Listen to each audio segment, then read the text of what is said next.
BJP के मुख्यमंत्रियों के अयोध्या पहुंचने का सिलसिला शुरू हो गया है। जी हां, जो बड़ी खबर, बड़ी तस्वीर सामने आ रही है, अयोध्या से आ रही है, जहां पर धीरे धीरे बीजेपी के तमाम मुख्यमंत्री जो हैं वो पहुंच रहे हैं।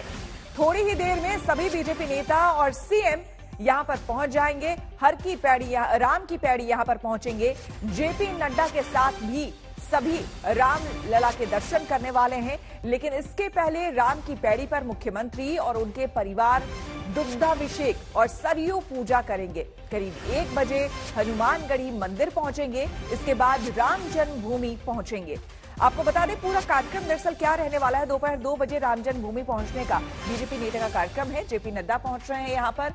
करीब 2 बजे रामलला के दर्शन और पूजन यहां करेंगे। कुछ राज्यों के मुख्यमंत्री पहले ही अयोध्या पहुंच चुके हैं। तो आपको हम तस्वीरें दिखा रहे हैं। देखिए किस तरह से तमाम मुख्यमंत्रियों के जो परिवार वाले हैं वो भी पहुंच रहे हैं। समर्थ अयोध्या से सीधे हमारे संवाददाता जुड़ रहे हैं। समर्थ, सबसे पहले तो ये बताइए कि कौन कौन से मुख्यमंत्री यहां पर पहुंच चुके हैं अब तक।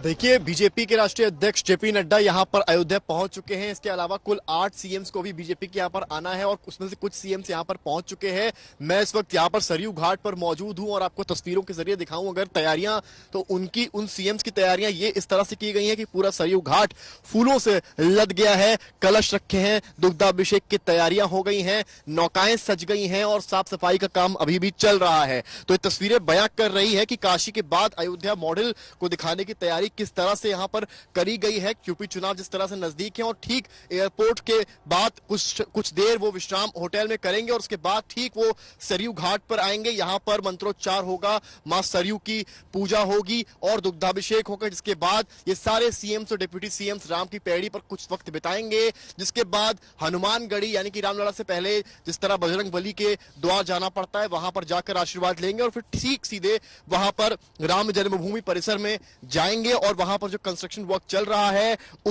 उसकी जानकारी एलएनटी के इंजीनियर्स उन लोगों को देंगे। इसके अलावा वहां पर फिर वो राम लला के दर्शन भी करेंगे। पर गौर करने वाली बात यहां पर यह है कि पहले काशी और अब अयोध्या। सोच साफ है कि इस बार का चुनाव धर्म और अध्यात्म के नाम पर ही बीजेपी आगे बढ़ाने वाली है। तो वहीं अखिलेश यादव का भी बयान सामने आता है। वो कहते हैं कि जब चुनाव नजदीक आते हैं तो बीजेपी धर्म का चश्मा लगा लेती है और हर चीज को उसी चश्मे से देखती है। तो चुनाव जिस तरह से नजदीक आ रहा है सारी चीजें बहुत आम है, पर सरयू जिस तरह से इस वक्त मुस्कुरा रही है और अयोध्या जिस तरह से इठला रही है वो देखने वाला है। मेरे पीछे की तस्वीरें वो देखने वाली है। पूरी सरयू की तरफ जो नौकाएं लगी हैं वो देखने वाली है। पूरे समागम को, जो मुख्यमंत्रियों का संगम पहले वाराणसी में हुआ और आज जो समागम यहां पर होने वाला है, उससे एक चीज साफ हो चुकी है कि भारतीय जनता पार्टी इस उत्तर प्रदेश चुनाव में पूरे पुरजोर तरीके से उतर रही है और प्रधानमंत्री नरेंद्र मोदी खुद स्वयं आगे से इस पूरे चुनाव में बीजेपी को लीड करते नजर आ रहे हैं। बेहद खूबसूरत तस्वीरें हैं आपके पीछे, हम वो भी देखेंगे और आप बने रहे हमारे साथ। आपकी एक रिपोर्ट है, जरा वो हम दिखा लेते हैं अपने दर्शकों को। पहले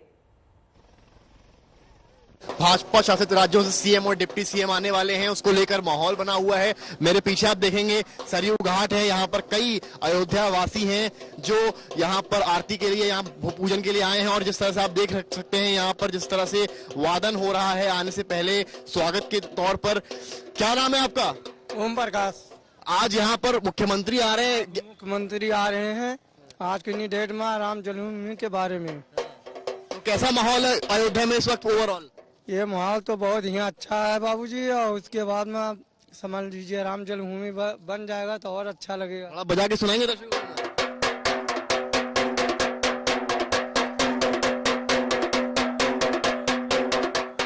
आप देख सकते हैं और भी लोगों से मैं बातचीत करूंगा यहाँ पर। माता जी, क्या नाम है आपका? हमारा महिला नाम। कैसा लग रहा है अभी आप यहाँ पर सरयू आरती के लिए, सरयू पे पूजन के लिए आई हैं, कैसा लग रहा है? अच्छा लग रहा है। मोहन जी, क्या नाम है आपका? रवीश जी, यहाँ पर आज आपको पता चला होगा 11 सीएम्स आने वाले हैं, बड़ा माहौल पूरा किया जा रहा है। अयोध्या में पहले कभी ऐसी चीजें होती थी? नहीं, इतना कहाँ होता थी जितना इस समय हो रही हैं। जो काशी में भगवान भोलेनाथ के द्वारा भगवान राम की स्थापना के कारण समस्त देवताओं का वास सरयू तट पे ही है। हम लोग इन्हीं के सेवक है, इन्हीं के द्वारा हम लोग अपने भगवान के प्रति अपनी सच्ची संवेदनाएं व्यक्त करते हैं। अब मुख्यमंत्रियों का आना तो उनका भी अपनी कोई कामना ही होगी जो आएंगे यहाँ पे। सबकी एक अपनी आशाएं होती हैं, जो अपनी अपनी भावनाओं को लेकर के लोग यहाँ पे आकर के अपनी बात बिल्कुल। इस बीच राहुल गांधी कुछ कह रहे हैं, जरा सुन लेते हैं। राहुल सर,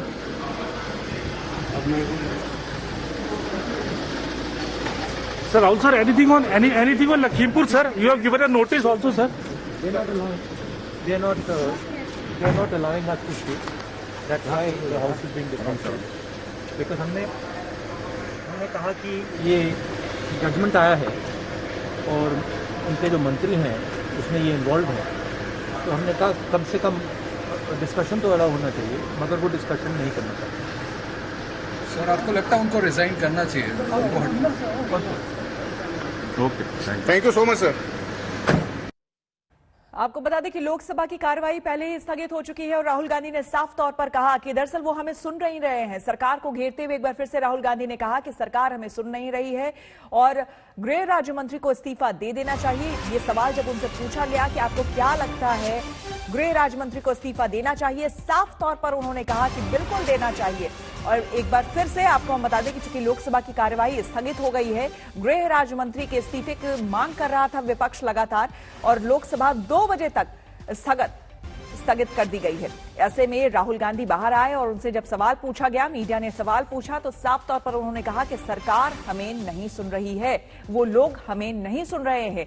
और जब उनसे ये पूछा गया कि गृह राज्य मंत्री को इस्तीफा देना चाहिए, तो उन्होंने कहा बिल्कुल देना चाहिए। सियासी बयानबाजी क्या कुछ हो रही है, जरा सुनिए। हमारे नेता राहुल गांधी जी एडजॉर्नमेंट मोशन लाए हैं ये लखीमपुर खीरी के मुद्दे पर, और ये हमारी तरफ से सदन में हम चाहेंगे कि सरकार मंत्री को बर्खास्त करे, यही हमारा मांग भी रहेंगे। मुझे लगता है क्योंकि राहुल जी खुद ये आज इस विषय पे सदन में बात रखने की आज कोशिश करेंगे और हमारा तरफ से, राहुल जी की तरफ से हमें स्थगन पुस्तक मतलब दे चुके हैं हम लोग। बहुत बड़ा परिवर्तन देश के सियासत में भी आया हुआ है और देश की सोच में भी आया हुआ है, और वो परिवर्तन है परिक्रमा और परिवार की पॉलिटिक्स खत्म करके और परिश्रम और परिणाम जो है वो आज लोगों की प्राथमिकता बनी हुई है। देश सुरक्षित हाथों में है, देश मजबूत हाथों में है, और इस बात को न केवल जो लोग इस बात के बयानबाजी कर रहे हैं, इस बात की चुहलबाजी कर रहे हैं, चुहलबाजी करने वालों को समझ लेना चाहिए कि ये चुहल करते करते चूचू का मुरब्बा बनने वाले हैं और बन भी गए हैं। बल्कि आप इतने गंभीर मुद्दों पर चुहलबाजी कर रहे हैं। एक बात समझने की जरूरत है कि दिक्कत इनकी ये हुई है कि हिट एंड रन का खेल खेल रहे हैं, और हिट एंड रन का खेल खेलते खेलते ये कभी जो है वो हिट विकेट हो रहे हैं और कभी रन आउट हो रहे हैं। और इस बीच एक बड़ी खबर आपको एक बार फिर से बता दें, राहुल गांधी ने साफ तौर पर कहा है कि गृह राज्य मंत्री को हटाने की हमने मांग की है। अजय मिश्र टेनी को हटाने की हमने मांग की है, गृह राज्य मंत्री अजय मिश्र को हटाने की मांग की है। इसी को लेकर स्थगन प्रस्ताव भी दिया है। लोकसभा में लखीमपुर कांड पर हंगामा हुआ, जिसकी वजह से 2 बजे तक कार्यवाही जो है वो लोकसभा की स्थगित करनी पड़ी है। आपको हम बता दें कि लोकसभा में जैसे ही कार्रवाई शुरू हुई, उसके बाद ही हंगामा शुरू हो गया था। विपक्ष का साफ तौर पर कहना था कि गृह राज्य मंत्री को हटाना चाहिए। लखीमपुर कांड को लेकर लगातार ये सवाल पहले से भी उठ रहे हैं कि आखिर जिनका बेटा खुद आरोपी हो, उसके पिता कैसे रह सकते हैं इस पद पर। आपको विषय उठाने की इजाजत दूंगा अगर आप प्रश्नकाल चलने देंगे तो। आप प्रश्नकाल चलने देंगे तो मैं आपको विषय उठाने की इजाजत दूंगा। महंगाई जैसे मुद्दों पर आज चर्चा होनी है, आप चर्चा नहीं करना चाहते सदन में। एक अच्छे वातावरण में सदन चल रहा था, देर रात्रि तक आप बैठकर चर्चा कर रहे थे, संवाद कर रहे थे। माननीय सदस्य, मैं आपको हर विषय पर हर चर्चा और संवाद कराना चाहता हूं। ये सदन स्वस्थ चर्चा करने का सदन है। मेरा आपसे आग्रह है, आप तख्तियां लहराने के लिए यहां पर नहीं आए, नारेबाजी के लिए नहीं है। सदन की आप बैठना चाहते हैं, मैं आपको आपका क्वेश्चन वर्क आपको बोलने की इजाजत दूंगा। आप और आपको अब सीधे हम लिए चलते हैं राज्यसभा, वहां पर हंगामा हो रहा है।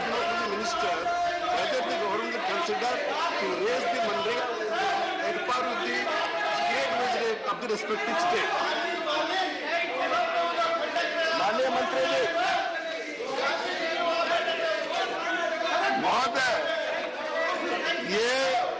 राज्यों के द्वारा निर्धारित दर में ही हम उनके साथ करते हैं। 20% का दर अभी हमने बढ़ाने का काम किया था।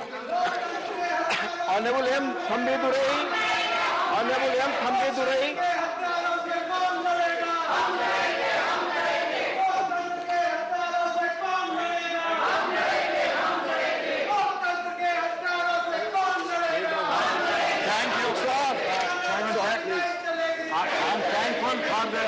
Honorable Prime Minister of India sanctioning more funds for Manrega program. At the same time, I request the Honorable Minister, because like Andhra Pradesh, many other states are requesting the funds to be allocated quickly for the implementing the program. What are the actions our government is going to take to fulfill Honorable Prime Minister's program fully with sanctioning the... परपाटियां नहीं है, सदन की उच्च मर्यादा भी नहीं है। मैं सदन के नेताओं से कहना चाहता हूं कि आपके सब पीठासीन अधिकारी भी ये कहते हैं कि प्रश्नकाल चलना चाहिए। मैं आप प्रश्नकाल के बाद आपको विषय उठाने की इजाजत दूंगा। अगर आप प्रश्नकाल चलने देंगे तो मैं आपको विषय उठाने की इजाजत दूंगा। महंगाई जैसे मुद्दों पर आज चर्चा होनी है। सृजित दिवस था 1660.77 करोड़ और 14-15 से 21-22 जेल में ना आए, अपने अपने सीट पर जाए और इस साइड ना आए। 2044.37 करोड़। अगर रिलीज की गई निधि 2,13,220 करोड़ था, वहीं 4,89,000 हमने ये 7 साल में देने का काम किया। कई ऐसे काम हैं जो प्रधानमंत्री के नेतृत्व में कोरोना काल में आपने देखा कि 389 करोड़ दिवस, दुनिया में इतना बड़ा कोई लेबर सपोर्ट का नहीं रहा।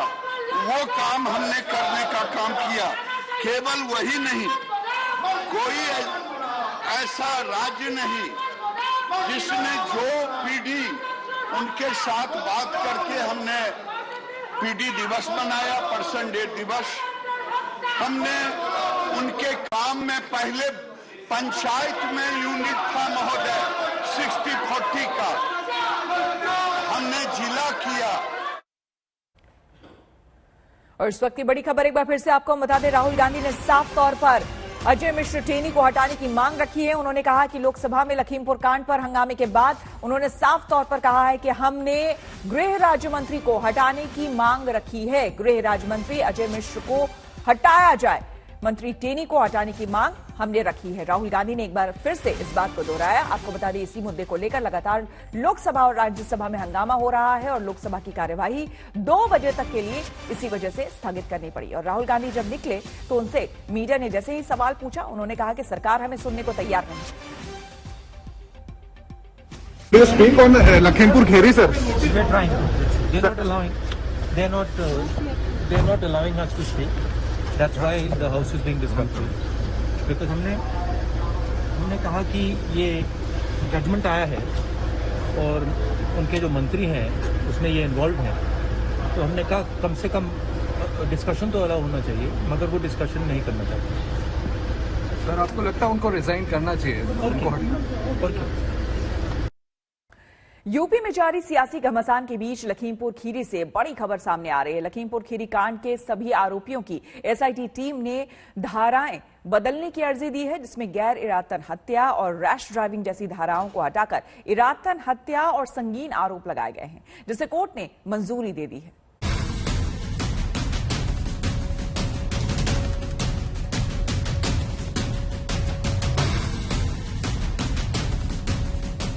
ये हत्या थी या हादसा, ये आत्मरक्षा थी या किसानों को मारने की साजिश, ये सत्ता का गुरूर था या विरोधियों को कुचलने की जरूरत। जिन तस्वीरों ने पूरे हिंदुस्तान को झकझोर कर रख दिया, जिन तस्वीरों को लेकर अलग अलग अटकलें लगाई जा रही थी, उस पर एसआईटी रिपोर्ट की नई धाराओं ने बड़ा सवाल खड़ा कर दिया है। पूरी जांच अब हादसे की बजाय हत्या की ओर बढ़ रही है। लखीमपुर कांड के मुख्य आरोपी आशीष मिश्रा समेत 14 लोगों पर जांच के बाद धाराएं बदली गई।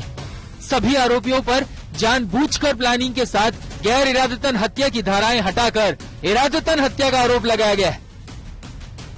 एसआईटी ने आईपीसी की धाराओं 279, 338, 304A को हटाकर 307, 326, 302, 34, 120B, 147, 148, 149, 3/25/30 लगाई है। आईपीसी की धारा 307 में हत्या की कोशिश का मुकदमा दर्ज होता है, जिसमें 10 साल तक की सजा का प्रावधान है। अगर दोषी को गंभीर चोटें आई हैं, तो सजा उम्र कैद तक जा सकती है। जबकि धारा 326 खतरनाक हथियार से हमले के इस्तेमाल जैसे आरोप में लगाई जाती है, जिसमें आजीवन कारावास या 10 साल तक की सजा का प्रावधान है। वहीं धारा 34 में एक ही मकसद को अंजाम देने में शामिल कई लोगों पर लगाई जाती है। 3/25/30 आर्म्स एक्ट यानी लाइसेंसी हथियार के दुरुपयोग के लिए लगाई जाती है। कोर्ट ने एसआईटी की नई धाराओं के तहत मुकदमा चलाने की अर्जी को मंजूरी दे दी है, जिससे आशीष मिश्रा समेत सभी आरोपियों की मुश्किलें बढ़ गई हैं। हालांकि आशीष के वकील का कहना है कि नई धाराओं ने आशीष की राह आसान कर दी है। नहीं, अब तो दिक्कतें आसान हो गई। अब कौन सी दिक्कत है? अभी तक आप एक्सीडेंट बता रहे हैं, जब आप मर्डर बता रहे हैं। मर्डर की एविडेंस कोई हमारे खिलाफ है नहीं। कौन सी दिक्कत बताइए ना। गोली किसी को लगी नहीं है, कुचल के मरा है आदमी। अगर एक्सीडेंट हो जाए, गाड़ी के नीचे कोई दब जाए, तो 302 कैसे चलेगा? 304 चलेगा ना। 304 में आरोप ला नहीं पाए आप।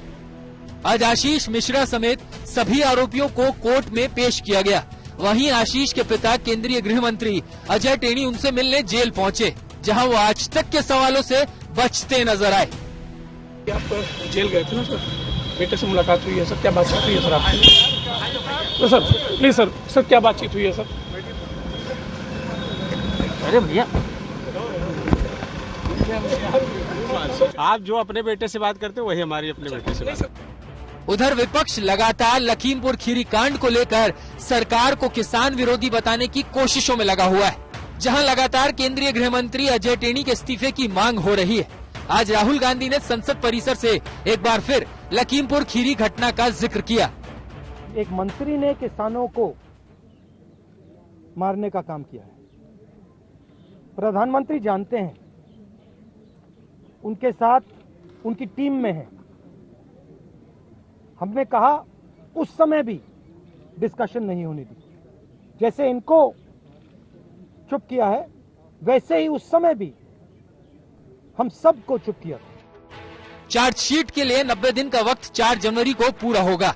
उससे पहले धारा बदलने की अर्जी बताती है कि लखीमपुर पुलिस को इस मामले में किस तरह के सबूत मिले। ऐसे में यूपी चुनाव से पहले लखीमपुर का घमासान अभी खत्म होता नहीं दिख रहा है। अभिषेक वर्मा के साथ संतोष शर्मा, लखीमपुर खीरी, आज तक। और बात ओमिक्रॉन की। महाराष्ट्र और दिल्ली से ओमिक्रॉन पर चौंकाने और डराने वाली रिपोर्ट सामने आई है। देश की राजधानी दिल्ली में ओमिक्रॉन के 4 मामले सामने आए हैं। इसी के साथ दिल्ली में ओमिक्रॉन के केस बढ़कर 6 हो गए हैं, जबकि देश में ओमिक्रॉन के सबसे ज्यादा 28 केस महाराष्ट्र में है। महाराष्ट्र में 8 नए मामलों के साथ ओमिक्रॉन के ताजा विस्फोट हुआ है और देश में ओमिक्रॉन के मामलों की संख्या बढ़कर 61 हो गई है।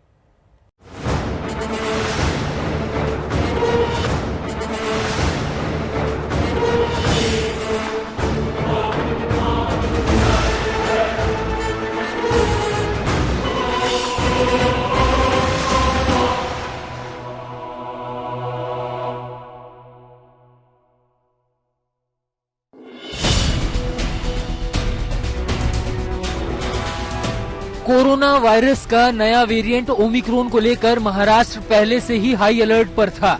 एयरपोर्ट पर विदेश से आने वाले तमाम यात्रियों पर तगड़ी निगरानी रखी जा रही थी। उसके बावजूद भी महाराष्ट्र में ओमिक्रॉन जैसे विस्फोट सा हो गया। जी हाँ, महाराष्ट्र में एक साथ ओमिक्रॉन के 8 नए केस सामने आए और इस तरह से महाराष्ट्र में ओमिक्रॉन के मरीजों की संख्या बढ़कर 28 हो गई है। सबसे बड़ी बात यह है कि ओमिक्रॉन के इन 8 मामलों में से 7 मुंबई में है और बड़ी बात यह भी है कि इन 8 लोगों में से 7 लोगों को वैक्सीन लगी हुई है, जबकि एक का टीकाकरण नहीं हुआ है। अब आपको दिखाते हैं कि भारत में कोरोना का नया वेरिएंट ओमिक्रॉन कितनी तेजी से फैल रहा है।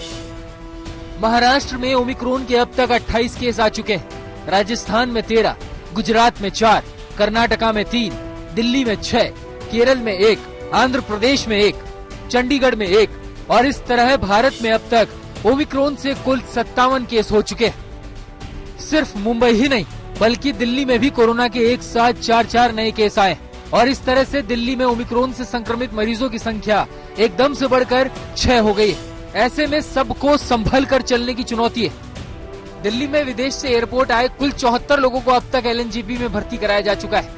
इनमें से 36 को डिस्चार्ज किया जा चुका है। अभी अस्पताल में 38 मरीज हैं, जिनमें से 35 कोरोना पॉजिटिव हैं। एलएनजेपी में अब तक कुल 6 मरीजों की रिपोर्ट ओमिक्रॉन पॉजिटिव आई है। इनमें से 1 मरीज ठीक हो चुका है, उसे डिस्चार्ज कर दिया गया है, जबकि 5 ओमिक्रॉन पॉजिटिव मरीज अभी भर्ती है। ओमिक्रॉन से निपटने के लिए दिल्ली में दुनिया के सबसे बड़े कोविड केयर सेंटर SPCCC में आईटीबीपी ने कमर कस ली है।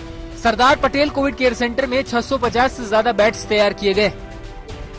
ऐसा कहा जा रहा है कि शायद थर्ड वेव आ सकती है ओमिक्रॉन के बाद, तो ये सेंटर हमारा फंक्शनल है और यहाँ पर लगभग 650 बेड्स अवेलेबल हैं, जिन्हें हम किसी भी समय बढ़ा भी सकते हैं आने वाले टाइम पे।